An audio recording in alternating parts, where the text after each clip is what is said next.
Welcome to Evil Done Badly, the worst podcast on the internet. I'm your hapless host, Dick, and I have to apologize. I have to apologize for last week's episode in which I was mispronouncing the main antagonist's name.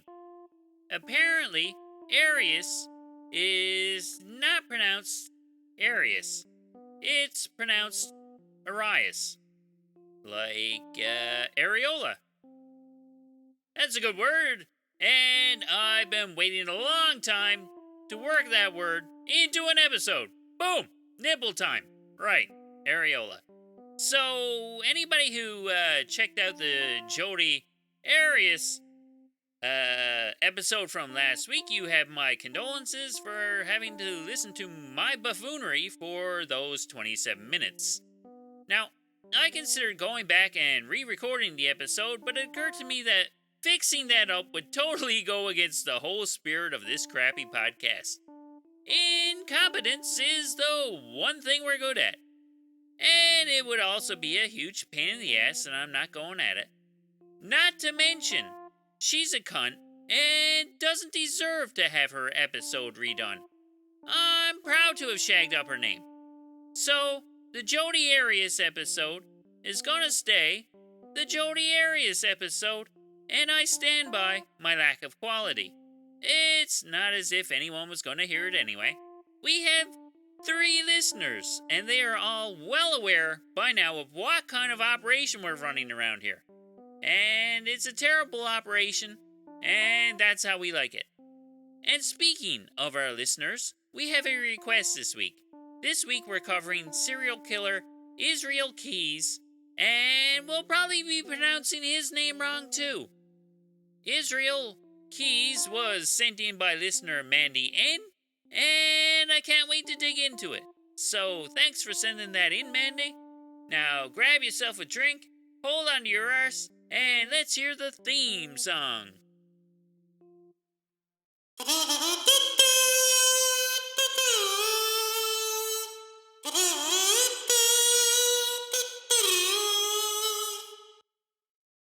This episode of Evil Done Badly is brought to you by Fartworks, designer art company. Our talented artists ingest the brightest, most colorful, radioactive substances into their bodies before expelling the most beautiful, gaseous fumes from the rectums onto the highest quality, gallery-wrapped canvases around. You can own your own, very own, custom Fartworks painting for as little as $14 million. It looks great on your wall, smells terrific, and is a fabulous investment. Returns on past Fartworks masterpieces have outpaced the S&P 500 by 600%, give or take, in the last decade. So, go get one now, you peasant. And once you're done selling your lungs, kidneys, and corneas to be able to afford a fine piece of fartwork, go ahead and sign up to the Wide World of Paranormal Investigations group and the Ridiculous Thrifter groups on Facebook. Both groups have in excess of 14,000 members and are getting more popular every day. They're always posting delightful content, and you'll fit right into both communities. And thanks to them guys for supporting the show. Now, let's get back to Israel Keyes. Israel Keyes was born in Utah in 1978, and he had 9 siblings. His parents didn't believe in the government, or school, or organized healthcare. But what they did believe in was, well, whatever Mormons believe in. They believed in that. And that's no big surprise. So, they're a bit kooky. And eventually they left Utah to go to Washington to be even more kooky. And they lived in the trees with no heat or electricity. And they would move around a couple more times, and in the process, decided to leave the Mormons and join something even worse. They joined a fundamentalist, white supremacist church. Okay, so the parents are kooky, they're religious, and they're hateful. And that's not a great recipe for a child's upbringing. So at 14, he would use guns to hunt. He would hunt whatever he could find, and he would also hurt animals. That's also a bad sign. He realized around this time that he enjoyed things that normal people would find unacceptable. Normal people thought he was a hateful psychopath, and, well, that was alright by him. He spent most of his formative years living like an Amish person, and he developed some rather exceptional carpentry and handyman skills. He became a world-class beard grower as well. But the main point of this is that he was really reliable when it came to working with his wood. His skills would enable him to travel around and find work easily later on. He eventually grew out of the whole religion thing, and his dad said something to the effect of, "Hey, get your fucking little blasphemous ass out of here, you little pagan piece of fucking shit." And he disowned him and forbade his siblings from contacting him. His mom was a little more accepting of his hateful psychopathy and maintained regular contact with him. And, well, he then took up Satanism, which, of course, hypocritically is kind of a religion, non-religion, depending on which way you look at it, and decided that sexual assault and ritual murder might be nice hobbies to have. So, he goes on to commit a violent sexual assault of a teenage girl in Oregon in 1997. He planned on murdering her as well, but he was too timid to go through with the murder, and he let her go. He vowed that he would, quote, never let that happen again, unquote, and he was about to escalate his violence. And he decided the best place to be violent was probably in the army. So he would go on to enlist in the military and knock up his girlfriend, have a daughter, and tell a fellow soldier that he would, quote, like to kill him. He spent 3 years in the army and racked up a tremendous amount of rules violations consisting of, well, exactly 1 DUI. So he was actually able to keep his psychopathic tendencies under control, well, for the most part, and was honorably discharged in 2001. So apart from a couple of attempted sexual assaults while he was on leave in Egypt, he had behaved pretty admirably. Keyes would later confess to various burglaries and bank robberies all across the U.S. This ability to flop around all over the country like LeBron James would prove useful and make it more difficult for anyone to pin down what the hell this fucking guy was doing.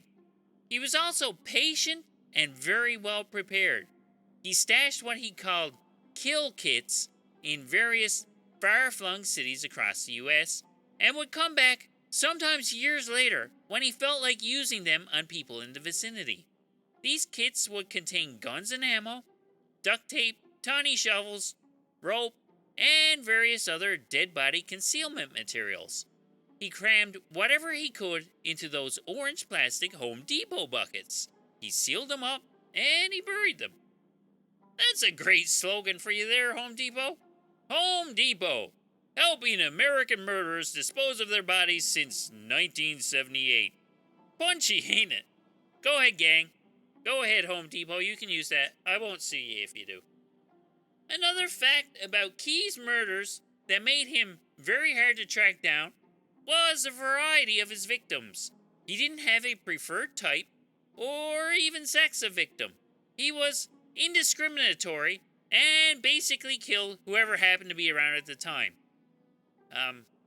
My writing software here is telling me that indiscriminatory is not quite a real word. Oh, whatever. Sounds fine to me. I'm good with pretend words, so let's move on. Keyes went to great lengths to hide his identity, and when he traveled, he would take the battery out of his phone to avoid being pinged by phone towers. That's some really forward thinking there. I mean, how many evil people get caught because their phone gets pinged in a different location than they said they were at? It's a lot. I'm pretty sure it happens quite often. Now, he even went so far as to get plastic surgery and get fitted for a gastric sleeve. Now, I'm not sure how the gastric band helps him be a better killer, but the prevailing theory is that it helps him stalk people better when his tummy isn't growling. And, well, my guess is he was just very vain and he wanted to maintain his shapely figure. So, Keyes, he's a sneaky fucker, and he studied up on ways to go about his murdering. And he would study his murdering, and he learned how to not be caught. He learned FBI profiling methods so he could confound them. He really thought of everything, and he did a hell of a job of evading capture. But what did he actually do? Well, he's highly suspected of killing around 11 people. But we've only got 3 confirmed deaths to talk about. The first 2 are Bill and Lorraine Currier from Vermont in 2009. On April 11th, Keyes checked out an abandoned farmhouse where he was planning to take his potential victims. He also spent the day scoping out motorists while hiding in the trees with binoculars, and then decided that no suitable victims were out driving around that day. So he decided to give up on the idea of finding someone he liked in a car, and he moved on to finding someone who was, well, just lying there minding their own business. So he started wandering around, peeking in windows, and found a house that he liked. He cut the phone wire, snuck inside, and found the sleeping couple. He ambushed them, tied them up, robbed a bunch of stuff including a handgun, and then he took them to the farmhouse where they both tried to escape. Now, Keyes wasn't counting on this because he was, pointing a gun at them, and he became a bit rattled by their resistance, and he had no other choice but to shoot Bill and kill him. He would then sexually assault Lorraine before strangling her, dragging her to the basement, and strangling her again. He covered the bodies in dirt with the plan to come back later and burn the place down. Now, his next plan was to rob a few more banks in the courier's vehicle. But the car crapped out on him, and it had to be abandoned. Now, I know that feeling. Not that I've ever stolen a shitty car, but I've owned a few of them. And on his way back home to Alaska, in his own working car, and he stopped into New Hampshire to burn the pile of stuff that he took from the couriers. He then stopped by New York to dump off his tools and the courier's gun before heading back up north. See, this guy is careful. Holy crap. This guy puts in one hell of an effort to obfuscate any investigation into his crimes. Even writing about this makes me need a nap. And this will bring us to his last known murder, the other confirmed death, which happened in 2012. Now, this one's a little different, and he deviates from his usual system, and here's where it all starts falling apart on him. So, here we are. He's living in Anchorage, and on February 1st, this guy, he has quite possibly about 10 perfect murders under his belt. I mean, he's been at this a long time now, and as far as I can tell, he's not even suspected of being any kind of a cunt. And he's feeling unstoppable at this point. he's about to get a bit sloppy, and his prolific murder career is about to come crashing down, but not before performing one more horrific fatality. Now, normally, Keyes would whiz around all over the continent to perform his heinous deeds, and be many, many miles away from the crime scene by the time anyone came around to check on it. This time, however, he was prowling around his hometown looking for a victim. And he settles on 18-year-old Samantha Koenig, who was working at a drive-through coffee shop. Now, Keyes gets all dolled up, and he walks up to the window and demands that Samantha turn off the lights and hand over the money. And in the process, he jumps inside, ties her up, and stuffs her mouth full of napkins. In the process, he tells her that he's going to hold her for ransom. Don't worry about it. I'm just in this for the money. Now, Keyes, he abducts her and drags her back to his shit.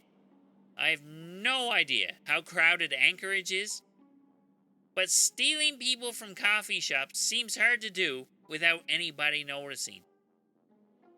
This guy is super sneaky. And any way you look at it, it's so far so good for Keyes, because this cunt, he has another victim in his grasp, and no one is any wiser. So he gets back to his shed, and he dangles Samantha from the roof by a rope around her neck. He goes back in the house to make sure his girlfriend and daughter are asleep, pours himself a glass of wine, and comes out and sits down in front of Samantha. He sips the wine, and he tells her that he's going to have his way with her, and that he will strangle her with the rope she's already dangling from. That thing about him just wanting to hold her for ransom, that was all horseshit. And he follows through, and he kills her that night. This guy is a fucking monster, and he knows it, and he just truly enjoys the whole process. He is fucking evil. So, poor Samantha's body is in the shed, and at 5 o'clock that same morning, Keyes packs up his family and catches a plane to New Orleans to go on a 2-week cruise vacation. By the time he gets back, the investigation is in full-blown panic mode, and again, well, Keyes is not suspected in the least of being the perpetrator. There was security footage of him taking Samantha from the coffee shop, but his disguise made it impossible for him to be ID'd from it. So, Keyes gets back, and everything's going pretty well as far as the murder's concerned. But he wants more. He decides he's going to profit from this atrocity while he's at it. So he decides to hold her for ransom and tells her parents that she will be returned unharmed for $30,000. Okay, how does this fucking work? We know she's not unharmed. She's as fucking harmed as it gets. So Keyes is very resourceful, and he improvises. He still has Samantha's body in the shed at this point, and I imagine it's quite cold in Alaska in February, so that works well for him. And she's preserved enough that with a little staging, she can be photographed to appear living. So Keyes pries her eyes open and sews them with fishing line. He fixes her hair and does her makeup. He then props her up against the wall with a vacant stare on her face and takes a picture of her next to a current day's newspaper. He then hides a package in a local park containing this bogus photo and a ransom note. And he texts her boyfriend from Samantha's phone and tells him to go get this package. I imagine here he was smart enough to send a text from far away from his place to avoid any useful pings here. And the photo fools her parents into thinking she's alive, and Keyes demands the money. They are more than happy to pay this cunt in hopes of getting their daughter back alive. Now, we all know her parents are not going to get Samantha back alive. And in the meantime, Keyes was busy dismembering her and disposing of her remains in a lake north of Palmer, Alaska. Now, how does one transfer a pile of money to a killer without the killer giving their identity away? This particular murderer tells them to deposit the money into Samantha's bank account, and he already has her card, so he's just going to use it to take out the money from there. Now, Keyes can't take out the whole $30,000 at once, and decides if he's going to be making many withdrawals from this account, he'd better start bouncing around the country again. So he makes a withdrawal from Anchorage, then he skedaddles his way down to Arizona, New Mexico, and then Texas, making withdrawals all along the way. So they have a general idea which way he's heading, and they also know what kind of car he's driving. Now, how do they know that? Because the security footage from the ATM in Arizona shows a masked man making a withdrawal with a white Ford Focus in the background. Oh, we're getting you now, you little fucker. So, now, every cop in the lower United States is on the lookout for anything resembling a white Ford Focus. And bam! On March 13th, a Texas state trooper encountered one such vehicle in a hotel parking lot. He waited for the owner to come out and proceeded to follow it. Inevitably, Keyes was going to exceed the speed limit, because, he was kind of on the lam here.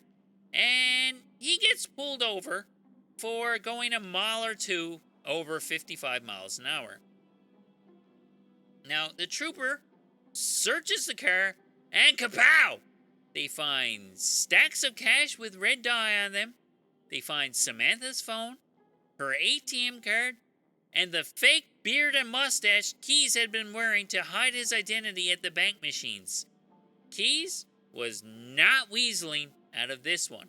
He's arrested, and a few days later, Samantha Koenig's remains are recovered, and her parents' worst fears are realized.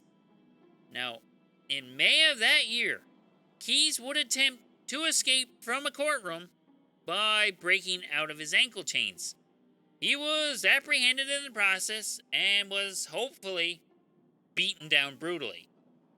And in December, Keyes would sneak in, or be provided with, a razor blade into his jail cell.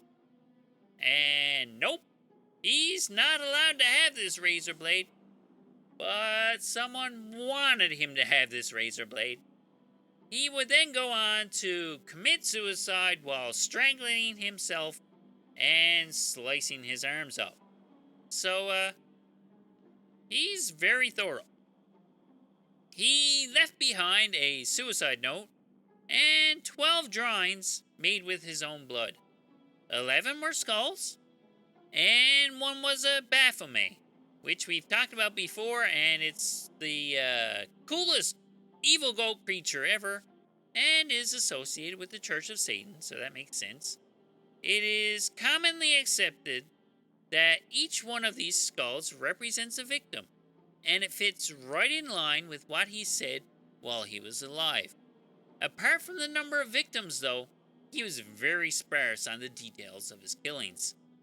Now, this guy, he admired other serial killers, and pretty much followed in their footsteps except for one vital point. He hated the publicity that came with it. He wanted it to remain hush-hush due to the drawing of attention to his family and his daughter in particular. Wow, what a considerate, swell guy he is. And that's part of the reason we only definitively know 3 real victims: Bill and Lorraine Courier and Samantha Coney. He kept pretty much everything to himself except when it was a benefit to him. He told the authorities all that he knew about the Courier case, which was pretty much everything because, well, he was there so he would know. And he would use this information to get preferential treatment. Mainly, his primary goal was to be executed quickly and not ass raped over and over again in jail. And he also wanted to avoid the aforementioned undue publicity that comes with being a famous serial killer. Once he realized that everything was showing up on the national news that he was saying, he clammed up and he stopped cooperating. Now, this guy is a cunt, and he's a cunt till the very end. So, before we finish up here, let's have a look at some of the other possible victims of Israel Keyes. Starting with Julie Marie Harris. She was a 13-year-old double amputee who was a medalist in the Special Olympics. She disappeared on March 2nd, 1996, before Keyes joined the army. Now, Keyes lived in the area at the time, but he has never confirmed nor denied his involvement. Doesn't matter, someone fucking did this, and that's beyond fucking terrible. Moving on. The next victims, possible victims, are Cassandra, who is 12, and her mom, Marlene, who is 29, and her last name was Emerson. Marlene's body was found inside a burned-out trailer in Colville, Washington. Cassandra's body was found 13 miles away. Now, Keyes admits to burning a trailer in Colville, but has not said anything about the murders in particular.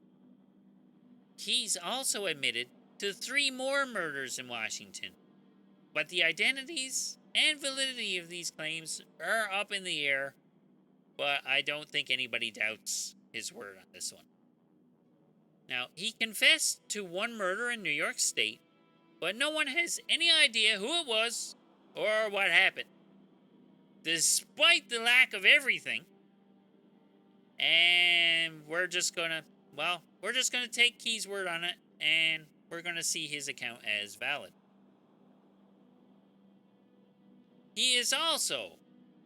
Israel is also considered a key suspect in the Boca Killer case from 2007, Boca Raton, Florida.